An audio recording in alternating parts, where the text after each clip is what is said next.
মোদিকার করা শুরু করুন, 1 বছর লাগবে না মিলেনিয়াল হবেন। তারপর থেকে মাসে মাসে মিলেনিয়াল বেরোবে, সেইভাবে নিজেকে তৈরি করুন। এখনো পর্যন্ত বহু মানুষকে উঠিয়ে দিলে, ম্যাক্সিমাম 90% লোককে উঠিয়ে দিয়ে যদি বলি 1/2 ঘন্টা বলুন, কি বলবেন সে আপনি নিজেও জানেন না। আবার দিয়ে বলেন প্রতি মাসে যেতে হবে, প্রতি প্রোগ্রামে যেতে হবে, একই কথা বলবে, কি আরে একই কথা বল, একই কথা, সব কথা বল, বলে দেখা। একদম সহজ কথা বলছি, সহজই কাজ, ঠিকই বলছেন। পাচ্ছেন না কেন?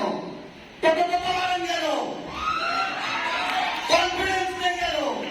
এত সহজ কাজ একটা মানুষকে বোঝাতে পারেন না কেন? এত সহজ কাজ আজকে প্রতিদিন বেরিয়ে 2টো জায়গায় যাওয়ার ঠিকানা থাকে না কেন? যেটুকু বললে লাখ টাকার উপর রোজগার হয়, 4 চাকা গাড়ি হয়, পারেন না কেন? সাইকেলে করে কেন ঘুরছেন? ট্রেনে বাসে অটোতে কেন উঠছেন? বৃষ্টিতে কেন ভিজছেন? ইচ্ছা হয় না নিজে 4 চাকাটা হোক, লাখ টাকা হোক? কি করছেন? আটকে রেখেছেন নিজেকে এমন একটা জায়গায়, 20-25 হাজারের বেশি আসছে না। সারাদিন খেয়ে যাচ্ছে আপনার 25,000 ইনকাম করতে গিয়ে, আর দিনে 2 ঘন্টা টাইম ফ্রি বেরোয় না আপনার, যেটা আপনার জীবনে পরিবর্তন আনতে পারে। আগে তো সহজ, ভাবনায় পরিবর্তন আনুন, তারপরে লাইফ পরিবর্তন করার কথা ভাববেন। ভাবনাটা পরিবর্তন আগে করুন, তারপর লাইফ বদলানোর কথা ভাববেন। ভাবনায় কোনো পরিবর্তন নেই, বড়লোক হতে চাই, গাড়ি পেতে চাই, আর মন্দিরে এই ব্যবসা সহজ বদল, খুদ বদল। 7 বছর আগে এরকম জামা প্যান্ট পরে ঘুরতাম না। দুনিয়া আপনি আপনাদের চাই। নিজেকে বদলান, প্রতিদিন নিজেকে একটু একটু করে তৈরি করুন। কথা বলাই কাজ, yes or no? একটা কথা গতদিন আমি দীঘা দিয়েও বললাম, আগের দিন একটা গ্রুপ পড়িয়েও বললাম, প্লিজ সিট ডাউন। দেখুন, একটা আমি ছবি এঁকে দেখেছিলাম, ওটা গোল দিয়ে তাকিয়ে টিং টিং করে 2টো হাত পা রাখলে মানুষ বলা যায়। ছবি আঁকাই হলো, কিন্তু একটা শিল্পী সে তার কুলিটাতে যদি ছবি আঁকতো, সময় বেশি লাগতো, তাহলে এখানে তো আমি জিতে গেছি। আমার মতো দাদাকে মানুষ থাকতে পারবে না শিল্পী, কারণ তাকে চোখ আঁকতে হবে, মুখ আঁকতে হবে, নাক আঁকতে হবে, কারণ ওই ছবি আঁকাটা তাদের একটা শিল্প, রাইট? কিন্তু আমার কাছে ছবি আঁকাটা কোনো শিল্প না। বরং করবে নিয়ে মনে করেছিলাম কথা না, কেটেছিলেন, রাইট? তাহলে আজ ভাবুন, কত লোক গান করে, অ্যালবাম বেরোয়, সেলিব্রিটি হয়ে যায়। আমরাও গান করি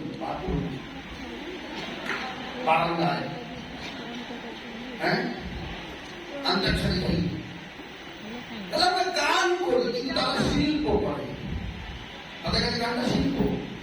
আর ওই গানটাকে শিল্পে কনভার্ট করার জন্য তাকে প্র্যাকটিস করতে হয়েছে, রেওয়াজ করতে হয়েছে, ভক্তি সহকারে খাটনি করে তাকে গলার সেই ভাব তৈরি করতে হয়েছে, যাতে গানটা শিল্প কলায় পরিণত হয়। Yes or no? Yes or no? যারা নাচকে জীবনের প্রফেশন হিসেবে, কেউ আছেন এখানে ডান্সার, ডান্স তার প্রফেশনে ডুবে যাবেন, যদি কেউ থেকে থাকেন আপনি একজন, আগেও নেই। তো আপনি একজন আমাদের হলের মধ্যে প্রভু আছেন যিনি ডান্সার, ডান্সকে নিজের জীবনের প্রফেশন হিসেবে বেছে নিয়েছেন। দেখবেন পুজোর সময়, ভাষণের সময় অনেকে নাচ করে, প্রচুর লোক নাচ করে, রাইট? তারা নাচ করে না, কথা তো বলতে পারবেন না, কিন্তু যারা নাচকে প্রফেশন হিসেবে নিয়েছে, ক্লাস করতে হয়েছিল আপনাকে, পরীক্ষা দিয়েছিলেন, হ্যাঁ, সার্টিফিকেটও আছে আপনার, রাইট? রেগুলার বাড়িতে প্র্যাকটিস করতেন, তাহলে আপনি তো একটা সাধারণ মানুষ হতে পারে, নিশ্চয়ই ভালো নাচেন, কিন্তু একটা প্রোগ্রামের আগে কি বাড়িতে একটু প্র্যাকটিস করে গেছেন, নাকি ডাইরেক্ট মঞ্চে উঠে গেছেন? প্র্যাকটিস করেছেন। তাহলে যে ভালো পারে সেই প্র্যাকটিস করে। আসলে ব্যাপারটা উল্টো, ও প্র্যাকটিস করে দেখেই ভালো পারে, রাইট? তো কথা বলা আমাদের মোদিকারের মেন কাজ। কতজন এটা স্বীকার করে? কিন্তু কথা বলাই যদি মেন কাজ পরিণত করতে হবে।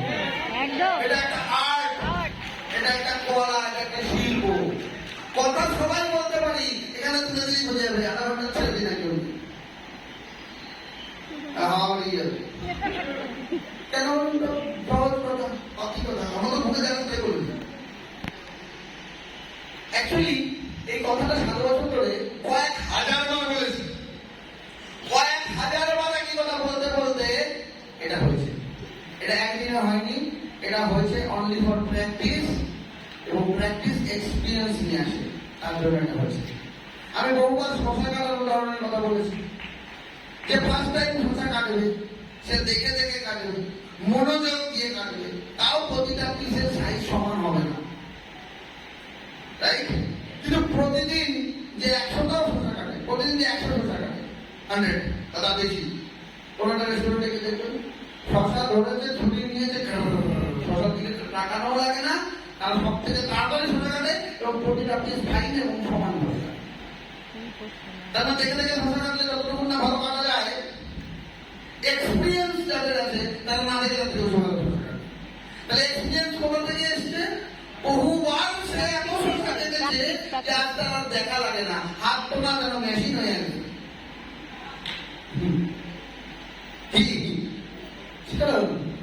প্র্যাকটিস। তো আপনি যদি এটা চান যে আপনাকে ভালো বলতে হবে, ভালো কাজ করতে হবে, এখানে সাকসেস পেতে হবে, তো কথা বলুন। নীলদর্পণে তো চান্সই দেয় না। নীলদর্পণে আসার জন্য আগে বাড়ির কোন একটা জায়গাকে হোম মিটিং এর জন্য বন্দোবস্ত করুন। নিজের বাড়িতে জায়গা না থাকলে আপলাইন বা টিম মেম্বার বা ক্লাব বা কোনো ঘর ভাড়া নিয়ে সেখানে উইকলি গ্রুপ মিটিং প্র্যাকটিস করুন, আর সেখানে বলা শুরু করুন। যে যত বেশি দায়িত্ব নেবেন তার মাথায় অনেক কিছু ঘুরবে, কি করে আমি বোঝাবো, তখনই মাথা খেলবে, রাইট? আর যখন আপনার ব্রেন কাজ করবে তখনই তো কাজ হবে, নাকি না? তো বহু মানুষ আছে আমরা যারা কাজ তো করছি, কথা বাধা ছকে, অনেকে ওই ডিরেক্টর তো ডিরেক্টরই আছে, সিনিয়র ডিরেক্টর তো সিনিয়র ডিরেক্টরই আছে, এলপুরি তো এলপুরি আছে, একটা তো একটাই আছে। আমি না একটা জিনিস অবাক হয়ে যাই, কি করে এটা মেনটেন করে বলুন তো? ব্যবসা পারে না ঠিকই, কমে না, কমে ডুবে গেলে তো বুঝতাম যে না পারছে না, ব্যবসা পারছে না, কথা ঠিক। একটাই বিমান ছিল, আজীবন কাল ধরে একটাই পেয়ে যাচ্ছে, কি করে মেনটেন করছে বলুন তো? 2 নম্বরে ঠিক আছে, একটা কাটছে না, 2টা এলবি আছে না, 3টে হচ্ছে না, তাই মিলেনিয়ার হচ্ছে না, কথা ঠিক। 2টো কাটছেও না, মেনটেন হচ্ছে কি করে?